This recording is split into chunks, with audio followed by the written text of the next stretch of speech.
Hello friends, welcome back to DLS news. तो आज तारीख 17 अप्रैल 2022, दिन संडे रविवार, और आज से हिंदी का भी वैसाख महीना शुरू हो चुका है। कृष्ण पक्ष प्रतिपदा यानी कि एकम है आज। और आइए बात करते हैं आज के मुख्य समाचारों टुडे ब्रेकिंग न्यूज के अपडेट वीडियो में। नजर डालते हैं देश भर की तमाम बड़ी खबरों पर। देखिए दोस्तों, देश के प्रधानमंत्री नरेंद्र मोदी कल सोमवार से 3 दिन की गुजरात यात्रा पर रहेंगे। इस दरमियान वो कई परियोजनाओं का उद्घाटन करेंगे। यानी 18, 19 और 20 अप्रैल तक गुजरात में ही रहेंगे देश के प्रधानमंत्री मोदी। और इस दरमियान वो गुजरात जामनगर में WHO global centre for traditional medicine की आधारशिला भी रखेंगे। वहीं 20 अप्रैल को लगभग 10:30 बजे वह गांधीनगर में वैश्विक आयुष निवेश और नवाचार शिखर सम्मेलन का उद्घाटन भी करेंगे। वहीं पीएम मोदी के निमंत्रण पर 8 दिन के दौरे पर भारत भी आ रहे हैं। मॉरिशस के पीएम गुजरात और काशी का वे भी दौरा करेंगे। 17 से 24 अप्रैल तक मॉरिशस देश के प्रधानमंत्री माननीय प्रविंद कुमार जगन्नाथ और उनकी पत्नी भारत दौरे पर रहेंगे। अच्छा, वही देखिए दोस्तों, कल ही देश भर में बड़ी ही धूमधाम के साथ हनुमान जयंती मनाई गई। पीएम मोदी और गृह मंत्री अमित शाह सहित कई बड़े दिग्गज नेताओं ने बधाई भी दी इसकी। और गुजरात में 108 फीट ऊंची प्रतिमा का अनावरण भी किया। और इस मौके पर पीएम मोदी बोले कि हनुमान जी एक भारत और श्रेष्ठ भारत के एक सूत्र हैं। लेकिन बड़े ही दुख की बात यह है दोस्तों कि आजकल धार्मिक विवाद काफी बढ़ते जा रहे हैं। आपको पता होगा, अभी हाल ही में रामनवमी के मौके पर भी देश भर में कई जगहों पर शोभा यात्रा और रैलियों में पथराव और हिंसा की घटनाएं देखी गई। राइट, ठीक वैसे ही माहौल खराब कर दिया गया कल हनुमान जयंती पर भी। राजधानी दिल्ली में हनुमान जन्मोत्सव पर ये कुछ लाइव अपडेट आप देख सकते हैं। जहांगीरपुरी में शोभा यात्रा पर पथराव किया गया। इसमें 6 पुलिस कर्मी भी घायल हो गए। और इस घटना के बाद गृह मंत्री अमित शाह ने वहां के पुलिस कमिश्नर से बातचीत भी की और JNU की सुरक्षा भी बढ़ाई गई। ये कुछ तस्वीरें आप देख सकते हैं। वाहनों पर चढ़े उपद्रवी लाठी डंडू से हमला किया। हिंसा में कई वाहनों को भी जला दिया गया। मतलब देश में धार्मिक एजेंडे के नाम पर विवाद कितने बढ़ते जा रहे हैं। क्यों लोग बाग एक दूसरे के धर्म से इतनी नफरत करते हैं। देखिए, तमिलनाडु के मीनाक्षी मंदिर में चित्राई उत्सव भी बनाया गया। रथ यात्रा में 5 लाख लोग शामिल हुए। कल हनुमान जयंती के मौके पर इस कार्यक्रम का समापन हुआ। गनीमत रही कि यहाँ पर इतनी भीड़ में कोई माहौल खराब नहीं हुआ। वह देखिए, अगर राजस्थान में भी हाल ही में कुछ दिनों पहले करौली हिंसा हुई थी नवरात्रा के मौके पर। उसके बाद राजस्थान के मुख्यमंत्री अशोक गहलोत ने हनुमान जयंती पर 550 मंदिरों में सुंदरकांड का पाठ करवाया। और वहाँ के मंत्री बोले कि हम धर्म के आधार पर जोड़ने वाले लोग। मध्य प्रदेश खरगोन में भी आपको पता होगा, रामनवमी के उत्सव पर भगदड़ मच गई, हिंसा हुई। और इस पर मध्य प्रदेश के मुख्यमंत्री शिवराज सिंह सरकार का यह कहना है कि जिन मकानों को जला दिया गया उन्हें सरकार फिर से बनाएगी। लेकिन उन्होंने ये भी कहा कि अभी तो हम नुकसान की भरपाई कर देंगे, लेकिन बाद में जो दंगा फैलाए थे ना, उन्हीं से वसूला जाएगा ये नुकसान। खैर, तो ये कुछ माहौल रहा कल का। और चलिए आगे बढ़ते हैं फटाफट से आज की बड़ी खबरों की तरफ। देखिए, आप कच्चे खाद्य तेल की बढ़ती कीमतों पर लगाम लगाने के लिए सरकार जल्द ही आयात शुल्क में कटौती को और बढ़ाने की तैयारी कर रही है। ऐसी मीडिया रिपोर्ट्स आ रही है। अच्छा, वही देखिए, अब नमो ऐप पर भी आपको परीक्षा पे चर्चा के सवालों के जवाब मिल जाएंगे। मोदी मास्टर क्लास सेक्शन शुरू हो चुका है नमो ऐप पर, है ना। और वह देखिए दोस्तों, वैज्ञानिकों ने एक बड़ी तरकीब खोज निकाली है। देखिए, अब आपकी सांस से भी पता चल जाएगा कोरोना संक्रमण का। 3 मिनट में 91% तक सटीकता के साथ परिणाम मिल पाएगा। यानी कि अब जो RT-PCR टेस्ट वगैरह जो होते हैं ना, उनसे भी फास्ट और क्विकली वैज्ञानिकों ने एक नई तकनीक खोजी है, जिसके जरिए ये पता लगाया जा सकेगा कि कोई आदमी कोरोना पॉजिटिव है या नहीं। और वो भी मात्र उसकी सांस से।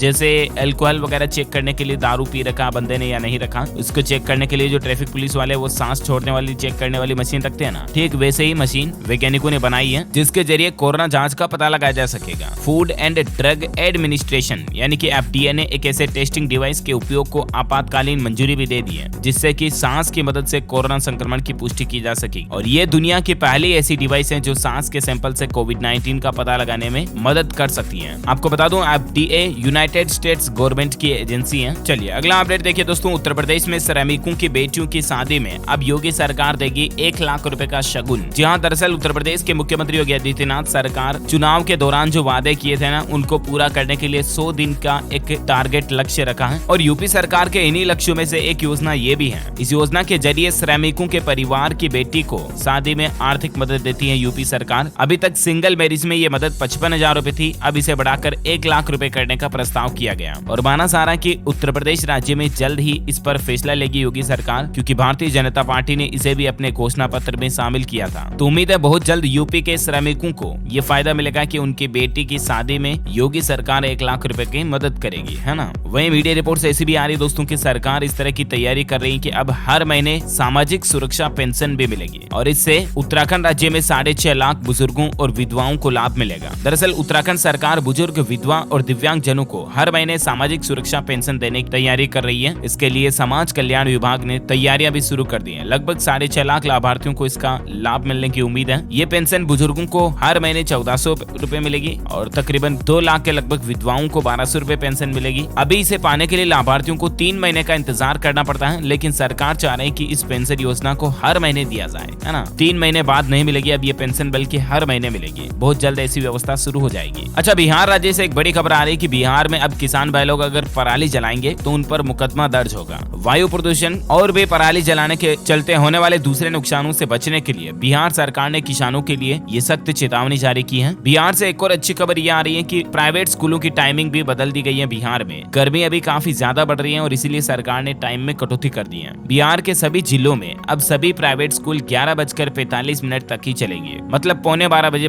बच्चों को छुट्टी हो जाएगी। इसको लेकर सरकार का ये ऑफिशियल आदेश भी आप देख सकते हैं। पटना जिले से इसकी शुरुआत हो चुकी है। चलिए अगला अपडेट देखिए। उत्तर प्रदेश में 14 जिलों में शुरू होगा चलो ऐप, जिसमें आपको मोबाइल पर ही नगर बस की सभी लोकेशंस, आने का टाइम वगैरह सब कुछ पता चल जाएगा। जिस तरह से मतलब इंडियन रेलवे की ऐप पर आपको रेलवे ट्रैकिंग वगैरह कंप्लीट फैसिलिटी मिलती है ना, उस तरह से उत्तर प्रदेश में नगर निगम की बसों के लिए भी ट्रैकिंग के लिए ऐप लॉन्च किया है सरकार ने, जिसमें फिलहाल 14 जिलों की बसों का नेटवर्क जोड़ दिया गया और आने वाले दिनों में यूपी के सभी जिलों में बसों का लाइव ट्रैकिंग, लाइव लोकेशन वगैरह सब कुछ आप मोबाइल ऐप पर ही देख पाओगे, जिसका नाम है चलो ऐप, है ना। वह देखिए उत्तर प्रदेश में 17 अप्रैल को नहीं जमा कर सकेंगे बिजली बिल। ऑनलाइन शिकायत दर्ज कराने की सुविधा भी ठप रहेगी। यूपी राज्य में आज आपको बिजली बिल जमा करने की सर्विस नहीं मिलेगी, मतलब बिजली संबंधित किसी तरह की शिकायत भी आप ऑनलाइन दर्ज नहीं करा पाएंगे। उत्तर प्रदेश में शहरी क्षेत्रों की बिलिंग प्रणाली का तकनीकी परीक्षण होने जा रहा और इसके चलते ऑनलाइन प्रक्रिया पूरी तरह से बंद रहेगी 24 घंटों के लिए, है ना। अच्छा, पंजाब के नए मुख्यमंत्री भगवंत मान सरकार की तरफ से बड़ी घोषणा की गई है। 1 जुलाई से लोगों को 300 यूनिट बिजली बिल्कुल फ्री मिलेगी। मुख्यमंत्री मान ने यह ऐलान किया कि पंजाब में 1 जुलाई से हर घर को प्रति महीने 300 यूनिट बिजली मुफ्त है। अगर ज्यादा खर्च हुई तो आपको पूरा बिल चुकाना होगा। इसके अलावा कॉमर्शियल और इंडस्ट्री के बिजली के रेट नहीं बढ़ेंगे। खेती बाड़ी सेक्टर को मुफ्त बिजली जारी रहेगी। पंजाब में कल ही मुख्यमंत्री भगवंत मान की तरफ से कुछ बड़े ऐलान किए गए। 2 किलोवाट तक का बिजली लोड करने वाले परिवारों का पुराना बिल भी माफ कर दिया। ऐसे परिवारों के 31 दिसंबर 2021 तक के पुराने सभी बिजली बिलों को माफ कर दिया। और वहीं अगर आपके घर में 300 यूनिट प्रति महीने तक बिजली खर्च हो रही है, तब तो आपका बिजली बिल बिल्कुल 0 आएगा। 2 महीने के लिए 600 यूनिट खर्च हो रही तो भी कोई दिक्कत नहीं है। मुख्यमंत्री ने कहा कि पिछड़ा वर्ग, बीसी और गरीबी रेखा से नीचे रहने वाले लोग जो बीपीएल वगैरह है, स्वतंत्रता सेनानी वाले परिवारों को पहले ही सरकार 200 यूनिट मुफ्त बिजली मिलती थी, लेकिन अब उन्हें भी 300 यूनिट बिजली मुफ्त मिलेगी, है ना। तो पंजाब के मुख्यमंत्री भगवंत मान की तरफ से ये वाकई में बहुत ही अच्छी घोषणाएं की गई है। चलिए अगला अपडेट देखिए दोस्तों। राजस्थान राज्य के वरिष्ठ नागरिकों के लिए यानी बूढ़े दादा दादियों के लिए भी अच्छी खबर है। फिर शुरू होगी तीर्थ यात्रा और हवाई सफर भी फ्री में कर पाएंगे। दरअसल राजस्थान सरकार ने वरिष्ठ नागरिक तीर्थ योजना 2022 को फिर से शुरू करने का फैसला किया। पिछले 2 सालों से कोरोना महामारी के चलते इस योजना को सरकार ने बंद कर दिया था, लेकिन राजस्थान में अब ये योजना फिर से शुरू हो गई है। इसको लेकर ऑनलाइन आवेदन भी किए जा रहे हैं। इस योजना के तहत इस साल 20,000 लोगों को तीर्थ यात्रा करने का मौका मिलेगा और साथ ही 2 नए स्थानों को भी इस योजना में जोड़ा गया है। इस साल 2 नए मंदिरों के दर्शन भी होंगे। आपको बता दूं, इस यात्रा में अभी तक वरिष्ठ नागरिकों को वैष्णो देवी, रामेश्वरम, जगन्नाथपुरी, तिरुपति, द्वारका, मथुरा और वृंदावन के दर्शन का मौका मिलता था, लेकिन इस बार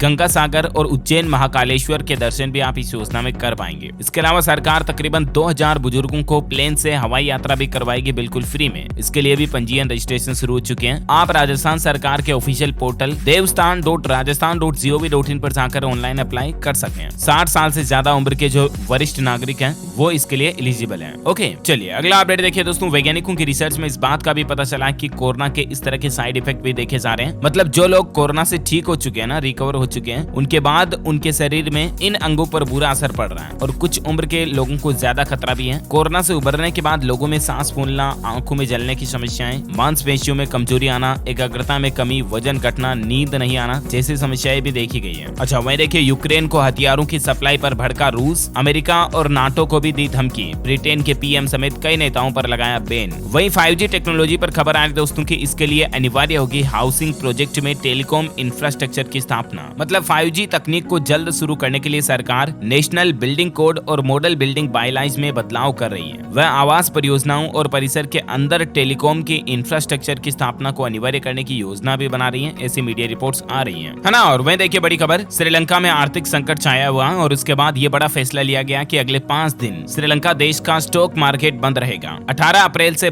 28 अप्रैल तक कोलंबो स्टॉक एक्सचेंज को बंद रखने का आदेश जारी किया गया श्रीलंका के सिक्योरिटीज कमीशन की तरफ से। रिपोर्ट की माने तो ये बड़ा फैसला इसीलिए लिया गया ताकि निवेशकों को देश की आर्थिक स्थिति को समझने और उसे स्वीकार करने का समय मिल सके। इसी बीच श्रीलंका में जो इकोनॉमिक क्राइसिस चल रही है, इसमें एक और फैसला लिया गया कि ईंधन कटौती का ऐलान किया गया। अब इतने रुपए तक का ही खरीद सकेंगे पेट्रोल और डीजल। मैक्सिमम आप 1000 रुपए तक का ही ईंधन अब आप अपनी गाड़ी में भरवा सकेंगे, क्योंकि श्रीलंका में आर्थिक संकट, पेट्रोलियल की कमी भी और ज्यादा बढ़ गई है। वही देखिए दोस्तों, महंगाई की मार से दुनिया पस्त। भारतीयों की जेब का बोझ तो बढ़ा, लेकिन अमेरिका और ब्रिटेन समेत दूसरे देशों में भी हाल काफी ज्यादा खराब चल रहे हैं। एक रिसर्च और डेटा जारी किया गया, आप देख सकते हैं दुनिया भर के देशों में महंगाई की मार क्या चल रही है। हाँ, ये बात सही है दोस्तों कि भारत में मोदी सरकार में काफी ज्यादा महंगाई बढ़ी हुई है और आम आदमी महंगाई से काफी ज्यादा परेशान है। लेकिन अभी हालात दूसरे देशों के भी काफी खराब चल रहे हैं। आप देख सकते हैं दूसरे देशों में महंगाई रेशियो, भारत का हाल क्या चल रहा है, 6.95% मार्च में देश की खुदरा महंगाई रही, जो कि पिछले 17 महीनों के उच्च स्तर पर मुद्रास्फीति पहुंच चुकी है। लेकिन दूसरे देशों में भी आप देखिए महंगाई, स्पेन में 9.8%, अमेरिका में 8.5%, जर्मनी में 7.3%, इसी तरह से ब्रिटेन और इटली में भी 7.7 और फ्रांस में 5। यानी कि दूसरे देशों के भी हालात भारत जैसे ही चल रहे हैं। आप कंपैरिजन कर सकते हैं। देखा जाए तो स्पेन और अमेरिका में तो भारत से भी काफी ज्यादा हालात खराब चल रहे हैं। इसके पीछे कुछ वजह तो ये कोरोना पेंडेमिक वगैरह जो आई ये भी है। चलिए अगला अपडेट देखिए दोस्तों, गूगल ने बंद कर दिया ये फीचर, एंड्रॉइड स्मार्टफोन से गायब हो गया। अब आप इसका इस्तेमाल नहीं कर पाएंगे। दरअसल गूगल असिस्टेंट स्नैपशॉट को गूगल ने बंद कर दिया। अच्छा, वही देखिए बैंकों से किसानों के लेन देन पर हरियाणा सरकार ने बड़ी राहत दी है और अब किसान भाई लोगों को बचत होगी। दरअसल बैंकों से लेन देन पर पहले उन्हें 2000 रुपए का स्टाम्प शुल्क लगाना पड़ता था, जिसे कम करके अब सिर्फ 100 रुपए कर दिया है। और हरियाणा सरकार के इस फैसले से राज्य के तकरीबन 16 लाख से ज्यादा किसान भाई लोगों को लाभ मिलेगा। इसके अलावा भी सरकार ने फसल नुकसान के मुआवजे को भी बढ़ा दिया। अच्छा, वही देखिए डाक घर में अब रुपये ले जाने की जरूरत नहीं है, कैशलेस भुगतान की सुविधा शुरू हो चुकी है। भारतीय पोस्ट ऑफिसों में अब आपको QR कोड से पेमेंट की सुविधा मिलेगी। देश भर के कई पोस्ट ऑफिस में ये सुविधा शुरू हो चुकी है और धीरे धीरे दूसरे इंडिया पोस्ट में भी शुरू कर दी जाएगी। मतलब आप अपने पोस्ट ऑफिस में किसी भी योजना के लिए पेमेंट जमा कराना चाहते हैं तो वहाँ पर QR कोड के जरिए भी पेमेंट जमा करा पाएंगे, ठीक है ना। उत्तर प्रदेश, लखनऊ समेत देश भर के तकरीबन 1790 काउंटर पर, पोस्ट ऑफिस के काउंटर पर अलग अलग राज्यों के अलग अलग जिलों में ये सुविधा शुरू कर दी गई है। वहीं देखिए राजस्थान में बिजली उपभोक्ताओं के लिए एमनेस्टी योजना लागू की गई है। VCR के मामलों का होगा निपटारा, 50% राशि जमा कराकर कर सकेंगे सेटलमेंट। जयपुर डिस्कॉम ने इसी महीने एमनेस्टी योजना लागू की है। अच्छा, उत्तर प्रदेश में अब आपका घर बनाना भी महंगा होगा। आवास विकास ने 15% तक जमीन के दाम बढ़ा दिए हैं और ये बढ़े हुए दाम इसी महीने अप्रैल की 1 तारीख से ही लागू माने जाएंगे। हालांकि परिषद ने फ्लैट की कीमतों में कोई भी बढ़ोतरी नहीं की है, लेकिन उत्तर प्रदेश में अब आपका खुद का प्लॉट लेकर मकान बनाना महंगा पड़ेगा, क्योंकि जमीनों के रेट 5 से 15% तक बढ़ गए हैं। अच्छा, वहीं देखिए छत्तीसगढ़ राज्य के मुख्यमंत्री भूपेश बघेल ने खैरागढ़ को भी जिला बनाने की घोषणा कर दी है और खैरागढ़ भी अब जिला होगा। ये छत्तीसगढ़ राज्य का 33वां जिला होगा। साथ ही सालेवारा पूर्ण तहसील और जाल बांधा उप तहसील बनेगी। वही देखिए दोस्तों, पश्चिम बंगाल में गर्मियों की छुट्टियों के बाद बदल जाएंगे सरकारी स्कूलों में पोशाक के रंग। अब ऐसा होगा लोगों, दरअसल पश्चिम बंगाल के सरकारी स्कूलों में छात्र छात्राओं की पोशाक का रंग गर्मी की छुट्टियों के बाद बदलने जा रहा है। सफेद और नीला कर दिया जाएगा, जो कि बंगाल सरकार के आधिकारिक रंग के अनुसार भी है। स्कूल प्रबंधन की ओर से प्री प्राइमरी से लेकर 8वीं कक्षा तक के बच्चों को नई पोशाक दी जाएगी। जानकारी के लिए बता दूं, बंगाल में गर्मी की छुट्टियां 24 अप्रैल से शुरू हो जाएगी, एग्जाम खत्म होने के बाद। अच्छा, वहीं देखिए मध्य प्रदेश भोपाल इंदौर के बीच जून से चलेगी इलेक्ट्रिक बसें। 10 बसों से इसकी शुरुआत होगी और साल भर में 100 बसों का लक्ष्य रखा गया। अच्छा, साथ ही देखिए यूपी में झांसी रेलवे स्टेशन का नाम फिर से बदला जाएगा। रेल मंत्री बोले कि झांसी शब्द फिर से जोड़ा जाएगा। विधानसभा चुनाव से पहले वीरांगना लक्ष्मीबाई इस रेलवे स्टेशन का नाम किया गया था, लेकिन अब वापस जो पहले मतलब झांसी शब्द को हटा दिया था ना, उसको वापस जोड़ा जाएगा। उन्होंने कहा कि स्टेशन का नाम झांसी रहेगा और रानी लक्ष्मीबाई भी रहेगा। वहीं दोस्तों, अब रेलवे स्टेशनों के सभी स्टॉलों पर आपको जनता खाना की सुविधा उपलब्ध होगी। 20 रुपए में भरपेट आपको खाना मिलेगा। जनता खाना रेलवे की एक पुरानी योजना है, जिसका मकसद है जनरल बोगी व स्लीपर में सफर करने वाले यात्रियों को सस्ता खाना उपलब्ध कराना। वर्तमान में जनता खाना रेलवे स्टेशन के वैसे स्टॉल जहां पका हुआ खाना तैयार किया जाता है वहीं उपलब्ध होता है, लेकिन अब आप ट्रेन में सफर करने के दौरान भी जनता खाना के डिब्बे को मंगा पाएंगे। मात्र 20 रुपए में आपको 8 पूड़ी व सब्जी मिलेगी। स्पेशली गरीब यात्रियों के लिए खाने की सुविधा देने के लिए रेलवे ने वापस ये सुविधा शुरू करने की पहल की है। अच्छा, आइए फटाफट से आज के मौसम अपडेट भी देख लेते हैं। देखिए, असम राज्य में बिजली गिरने और बारिश व आंधी से 8 लोगों की मौत हो गई। राजस्थान में भी आंधी और बूंदाबांदी का अनुमान है। संपूर्ण भारत का आज 17 अप्रैल 2022 का मौसम पूर्वानुमान आखिर क्या कहता है, तो आपको बता दूं अगले 24 घंटों के दौरान पंजाब, हरियाणा, राजस्थान, पश्चिम उत्तर प्रदेश और दिल्ली में लू चलने की संभावना है। वहीं असम, मेघालय, नागालैंड, मिजोरम, मणिपुर, त्रिपुरा और अरुणाचल प्रदेश में हल्की मध्यम बारिश हो सकती है। तमिलनाडु, केरल, दक्षिण कर्नाटक, आंध्र प्रदेश और तेलंगाना में भी छींटे पड़ सकते हैं और हल्की बारिश की संभावना है। सराफा बाजार में सोने चांदी का अपडेट देखिए। गोल्ड एंड सिल्वर पर वीकली अपडेट आ रहा है, मतलब साप्ताहिक रेट। सोना 53,000 और चांदी 69,000 के भी पार पहुंच चुका है और बेसिकली अभी रेट्स क्या चल रहे हैं आप स्क्रीन पर देख सकते हैं। वहीं कोरोना अपडेट देखिए आप। देश में पिछले 24 घंटों में 975 नए मामले आए, जबकि 796 लोग रिकवर हुए। अभी भारत में सक्रिय मामलों की संख्या 11,366 चल रही है। राजधानी दिल्ली में कोरोना का ग्राफ फिर से बढ़ रहा है। संक्रमण दर 5% के पार पहुंच चुकी है। दिल्ली में पिछले 24 घंटों में 461 नए केस देखे गए, जो कि बड़ी चिंता की बात है। अच्छा, कोरोना के बाद फटाफट से देश से जुड़ी कुछ और महत्वपूर्ण अपडेट देख लेते हैं। देखिए, वैज्ञानिकों ने इस तरह का दावा किया कि अब इंसान कभी बूढ़े नहीं होंगे। 75 साल की उम्र में भी 30 जैसे जवान दिखेंगे। कैम्ब्रिज यूनिवर्सिटी में बाब्राहम इंस्टीट्यूट की टीम पुरानी कोशिकाओं को जवान बनाने पर काम कर रही है और इसमें ये टीम कुछ हद तक कामयाब भी हुई है। यदि ये रिसर्च 100% रिजल्ट देती है तो ये इस सदी की सबसे बड़ी वैज्ञानिक खोज हो सकती है, जिसमें मतलब अभी हम बूढ़े क्यों दिखते हैं, क्योंकि हमारे शरीर की जो स्किन सेल्स होती हैं वो धीरे धीरे ओल्ड हो जाती हैं, धीरे धीरे पुरानी हो जाती हैं। इसीलिए तो हमारी चमड़ी वैसी हो जाती है और हम बुढ़े दिखने लगते हैं। लेकिन विज्ञान ये चाह रहे हैं कि हमारी कोशिकाएं हमेशा जवान रहे, तो हम भी हमेशा जवान दिखेंगे। Amazing, right? देखते हैं अब इस रिसर्च पर और आगे क्या अपडेट आते हैं, मैं आपको बताता रहूंगा इसी चैनल DLS न्यूज पर। वह देखिए, इस राज्य में स्कूलों में गर्मियों की छुट्टियों को 50 से घटाकर मात्र 10 दिन कर दिया है। उड़ीसा राज्य सरकार ने गर्मियों की छुट्टियों को इस बार कटौती करने का फैसला किया। सरकार का कहना है कि इतने दिन कोरोना के कारण स्कूल बंद थे तो पढ़ाई का नुकसान हुआ, इसलिए बच्चों की पढ़ाई को वापस रिकवर करना पड़ेगा। तो इस बार आपको उड़ीसा में गर्मी की छुट्टियां मात्र 10 दिन की मिलेगी, ना कि 1.5-2 महीने की, है ना। वहीं देखिए, हरियाणा राज्य में युवाओं को मिलेगी ड्रोन उड़ाने की ट्रेनिंग। मुख्यमंत्री खट्टर का ऐलान। उन्होंने कहा कि ड्रोन इंस्टीट्यूट्स खोले जाएंगे जहां पर ड्रोन पायलटों को ट्रेनिंग दी जाएगी। अच्छा, क्रिकेट जगत से देखिए बड़ी खबर। हरभजन सिंह ने बड़ा ऐलान किया, किसानों की बेटियों पर खर्च करेंगे अपनी पूरी सैलरी। उन्होंने कहा कि वह राज्यसभा से मिलने वाली सैलरी को किसानों की बेटियों की शिक्षा और उनके कल्याण से जुड़े कार्यक्रमों पर खर्च करेंगे। वाकई में ग्रेट थिंकिंग है इनकी। आईपीएल पर अपडेट देखिए दोस्तों। आरसीबी की आईपीएल 2022 में चौथी जीत हुई है। दिल्ली कैपिटल्स को उन्होंने 16 रन से हराया। जोश हेजलवुड ने 3 विकेट झटके। कार्तिक ने खेली अंधाधुंध पारी। आईपीएल का ये 27वां मैच था जो कि रॉयल चैलेंजर्स बेंगलुरु और दिल्ली कैपिटल्स के बीच खेला गया। इसमें दिल्ली कैपिटल्स को 16 रन से हार मिली है। अच्छा, वहीं देखिए, महिलाओं के लिए उत्तर प्रदेश की योगी सरकार ने ऐलान किया है, यूपी होमगार्ड के 20% पदों पर भर्ती होगी अब महिला भर्ती, मतलब 20% रिजर्वेशन रहेगा महिलाओं के लिए होमगार्ड्स की रिक्रूटमेंट में, है ना। अच्छा, वहीं देखिए, मध्य प्रदेश के मुख्यमंत्री शिवराज सिंह ने ऐलान किया है, कन्या विवाह योजना को दोबारा शुरू किया जाएगा। दरअसल मध्य प्रदेश सरकार फिर से कन्या विवाह योजना शुरू करने जा रही है। एमपी सीएम का कहना है कि 21 अप्रैल से हम फिर से मुख्यमंत्री विवाह योजना शुरू करेंगे। 21 अप्रैल को पहला कार्यक्रम मध्य प्रदेश के सीहोर जिले में होगा, जहां वो खुद जाएंगे और इस योजना के तहत विवाहितों को 38,000 रुपए की सामग्री दी जाएगी। इसके अलावा 11,000 रुपए का चेक और 6,000 रुपए अलग से अन्य व्यवस्थाओं पर खर्च करने के लिए दिए जाएंगे। टोटल मतलब 55,000 रुपए की आर्थिक सहायता राशि सरकार अब इस योजना के तहत लड़कियों के बहनों के ब्याह में शादी में देगी, है ना। वह देखिए, CBSE का बड़ा फैसला। अगले सत्र से एक ही बार होगी बोर्ड परीक्षा। सिलेबस में कोई बदलाव नहीं होगा। CBSE की ओर से कुछ नई गाइडलाइंस जारी की गई है। ज्यादा इन्फॉर्मेशन आप ऑफिशियल पोर्टल पर चेक कर लें। ओके, खबर आ रही दोस्तों कि आपका हवाई सफर महंगा हो सकता है, क्योंकि ATF यानी कि जो एरोप्लेन वगैरह में जो फ्यूल होता है ना, उसके दाम 0.2% तक बढ़ गए हैं। जैसे मतलब पेट्रोल डीजल बढ़ता है और टेम्पो किराया बढ़ जाता है ना, ठीक वैसे ही हवाई जहाज का ईंधन महंगा हुआ तो आपका हवाई सफर भी महंगा हो सकता है। अच्छा, वही देखिए, रेल यात्री ध्यान दें। उत्तराखंड, उत्तर प्रदेश, मध्य प्रदेश, गुजरात और महाराष्ट्र राज्यों के लिए कुछ समर स्पेशल ट्रेन शुरू की जाएगी इंडियन रेलवे की तरफ से। अब ये ट्रेनें किन किन तारीख पर किन किन रूट्स पर चलेगी, इसकी जानकारी भी आप देख सकते हैं। अच्छा, वहीं इंटरटेनमेंट पर खबर आ रही है। KGF 2 का रिकॉर्ड तोड़ कलेक्शन देखिए आप। वर्ल्ड वाइड 2 दिन में 304 करोड़ रुपए कमाए। हिंदी वर्जन में 2 दिन में 100 करोड़ कमाने वाली ये भारत की पहली फिल्म बन चुकी है। रॉकी भाई की रॉकिंग परफॉर्मेंस देखने को मिली है KGF 2 में। कई नए रिकॉर्ड बना दिए हैं। पहले दिन 100 करोड़ कमाई करने वाली तीसरी फिल्म बन चुकी है KGF 2